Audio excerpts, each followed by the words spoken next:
going on, everyone? Welcome back to Backtrack Cinema. My name is Jason. This is a channel where we talk old school action, vintage horror, and classic science fiction movies, covering all genres, but going back to the past.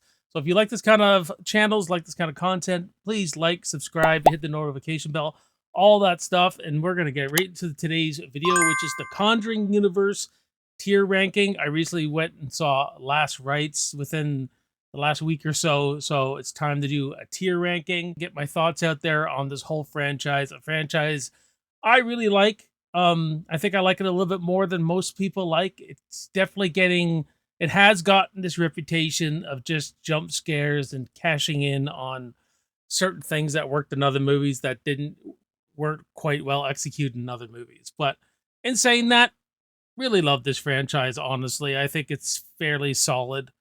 More good than bad, I would say. So I'll take you through the tiers really quick here, guys. We got at top tier, Sleepless Nights. The movies that, kept me with sleepless nights. Not really, but scary ones in this franchise. Then we got generally creepy. So these movies that are still really good, a solid 4 out of 5, or in my case, a solid B. Then we got kind of like the C+ tier, which is creepy, but fine. They're right in the middle of the road for me. Ones I would still revisit, but maybe not as often as others.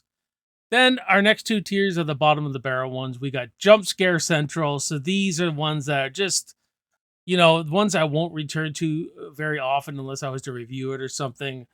And ones that just didn't quite work for me, whether it be bad execution or just jump scares everywhere.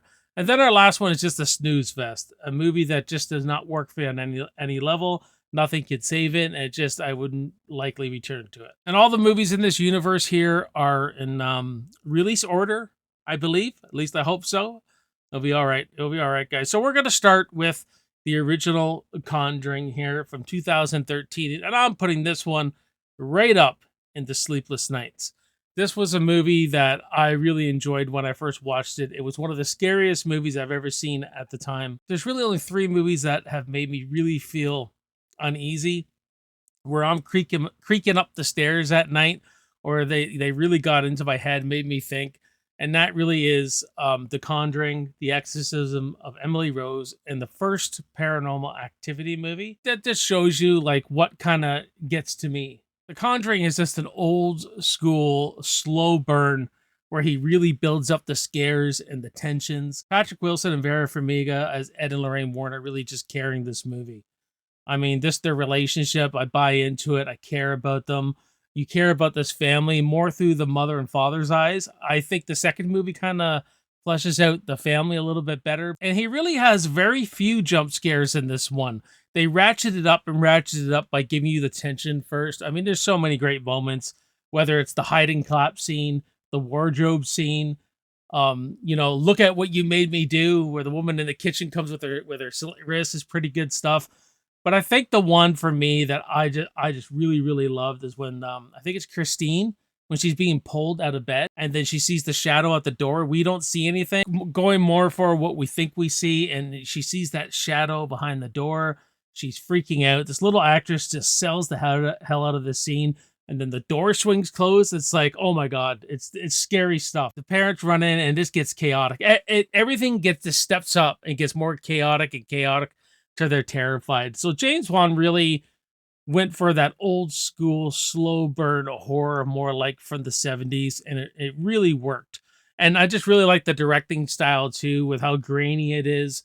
It feels very home video camera like when they're those shots in the basement and stuff. So fantastic film. All right, next is Conjuring 2, and again, we're going right up to Sleepless Nights. Everything they did in The Conjuring, I think they actually improved on in The Conjuring 2. They opened the world up a little bit more. I love that how it's in England. I love the atmosphere of England.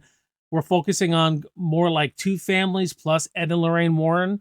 Some criticisms I've heard is that the movie's too long, but I think James Wan balances it really, really well. We get the introduction of Valak the nun here, which is not executed well in other movies, but here, the way they shoot the nun and everything is really well executed. It's a little more sensational and dramatic at the end of this movie, but it's really this love story that's masked as a horror film, right? It's about Ed and Lorraine Warren and how much they care for each other, and one doesn't want to lose the other. and all that kind of stuff. Always, the series thrives on, faith, family, love, friendship, all that kind of stuff. And I just really love this one. I think the family is terrific in this.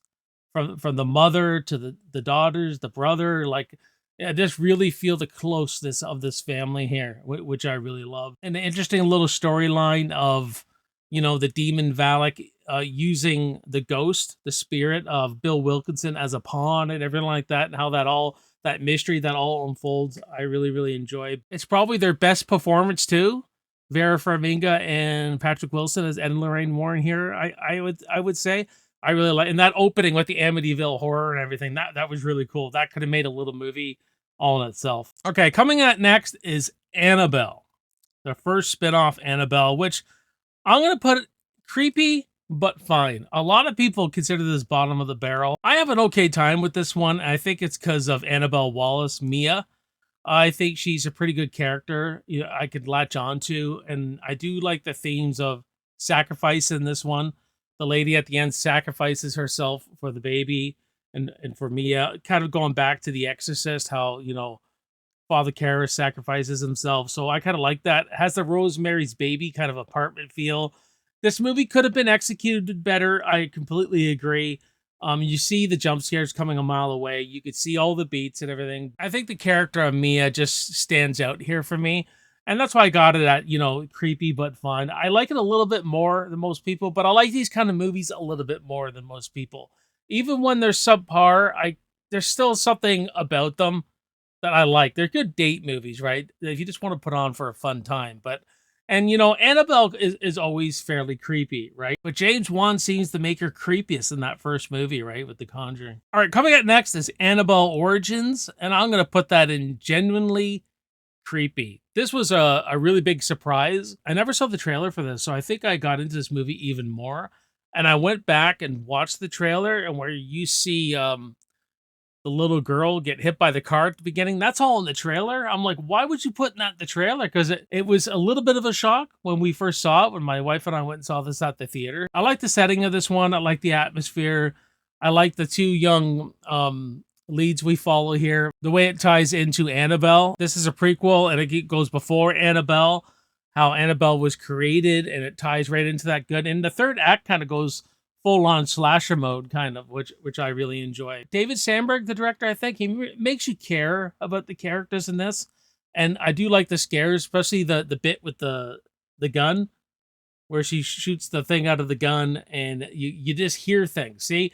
When you're just hearing things and not seeing, that's when these films are thriving at its best, right? Or when Annabelle has the sheet on her and she's walking slowly and the sheet starts coming off, then we see nothing. And so I think a lot of things work in here. When you even do have too many jump scares, if you could have characters that we can latch onto, that's what really separates all these movies with the tiers. How invested was I with the characters? Okay, up next is The Nun. And I'm going to go to Jump Scare Central, because that's what it really is. It's a jump scare central. And on the first viewing, I thought this movie was dull and terrible and like everyone else. But on my second viewing recently, I kind of had a good time with it. But that's because of Tassia Farmiga playing Sister Irene.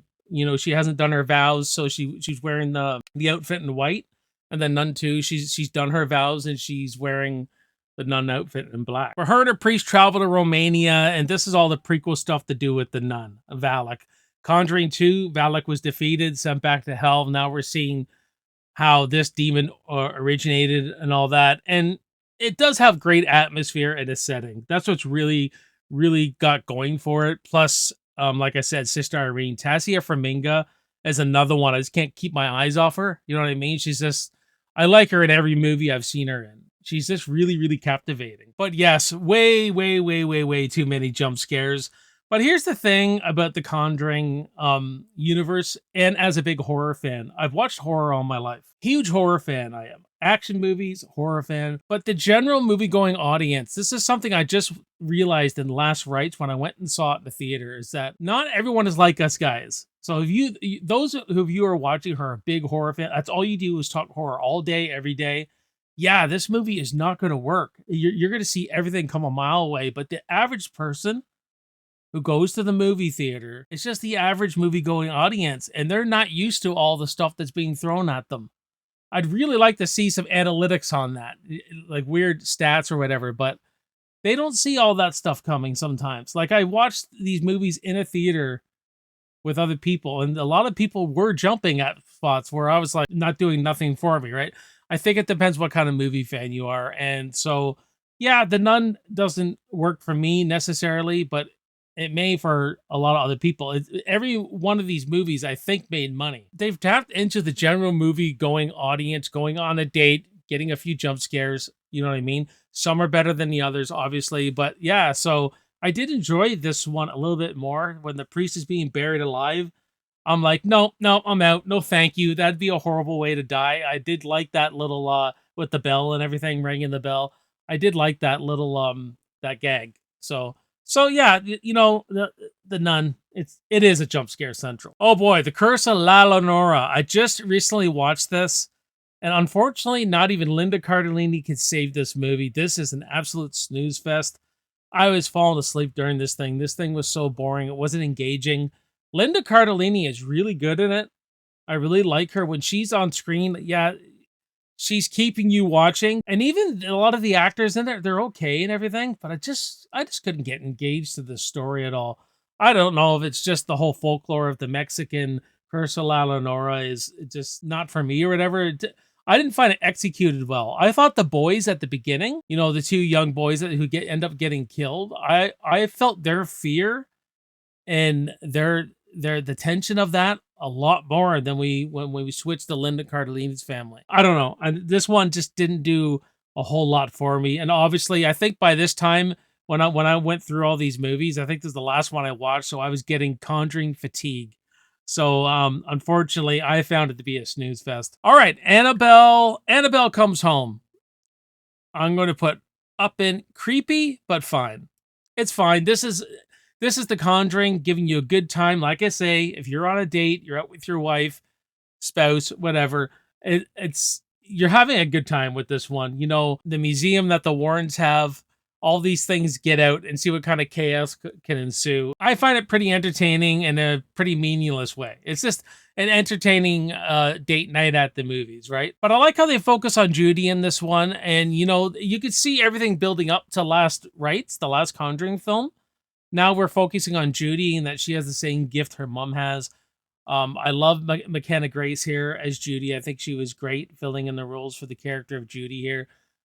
Seeing the Warrens, they got some of the best scenes actually in the movie because they're the Warrens.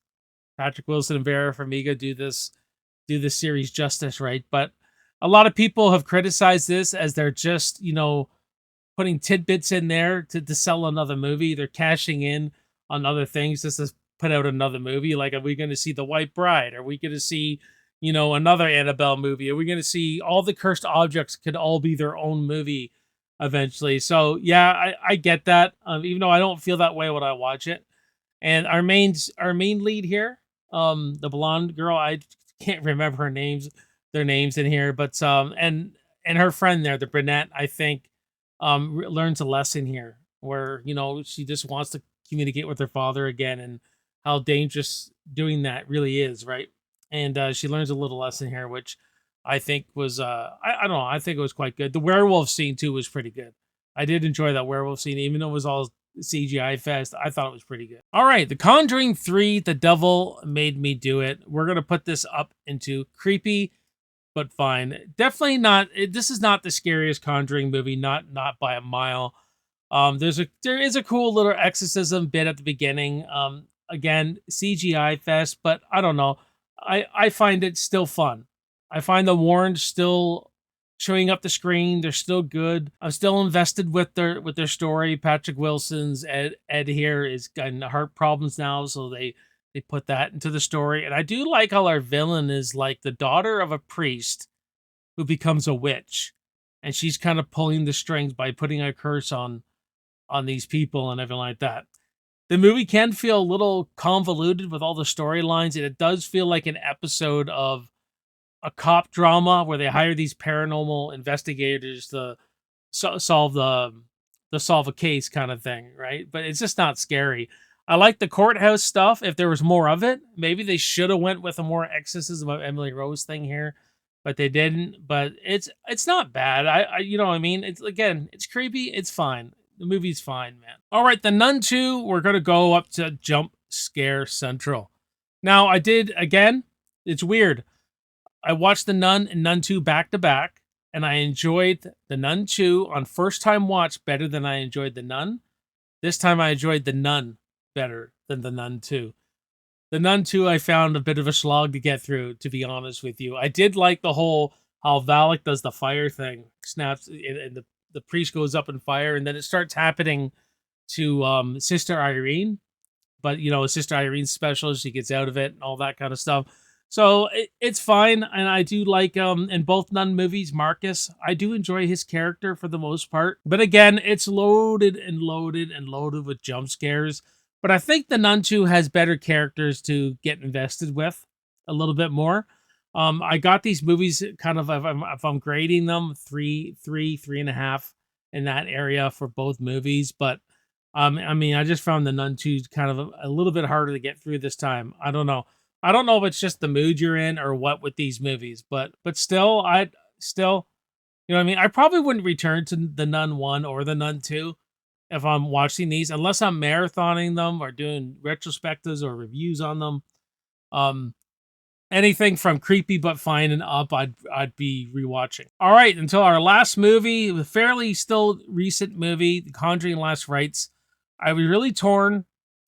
But I'm just gonna go creepy but fine. It could move up, but this movie had a big pacing issue. It's way too long.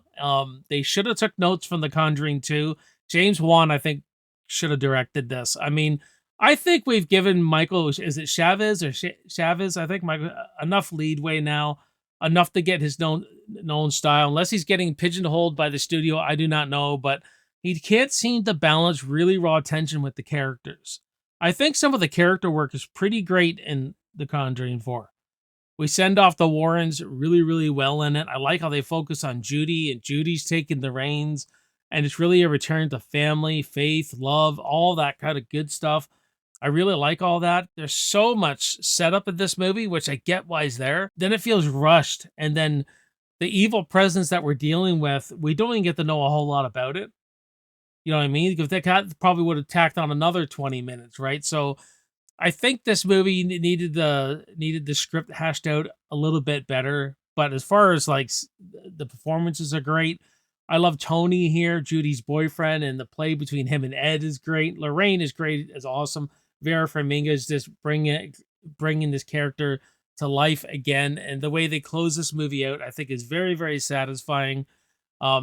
A lot of people, I guess it's the end of phase 1, as we're calling it. They may go back in the past, or they may go into the future with Judy. I don't know, because they go back into Ed and Lorraine's past when they're young in this movie at the beginning, and I think that was some of the best stuff they did, and it's probably the best. It is the best Michael Chavez directed movie, but it falls apart because of pacing. And whenever we're with the Smurl family, I'm just not interested. They just did not build this family up at all. Like take a look at the pacing in Conjuring 2. They should have focused on the family for a big chunk of it, then brought the Warrens in, which they do, but they're kind of going back and forth a lot, so you're taking too much away from the Smurl family. Maybe the movie needed a part 1 and part 2. I don't know.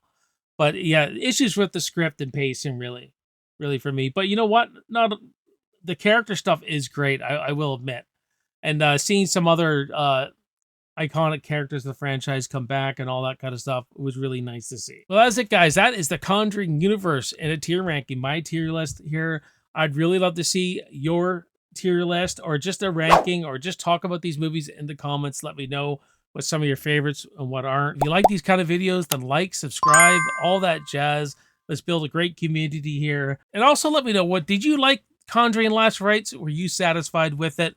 And let me know what your favorite character is in the Conjuring universe. My name is Jason. You've been watching Backtrack Cinema. I'll see you next time, and I'll see you in the movies. Cheers.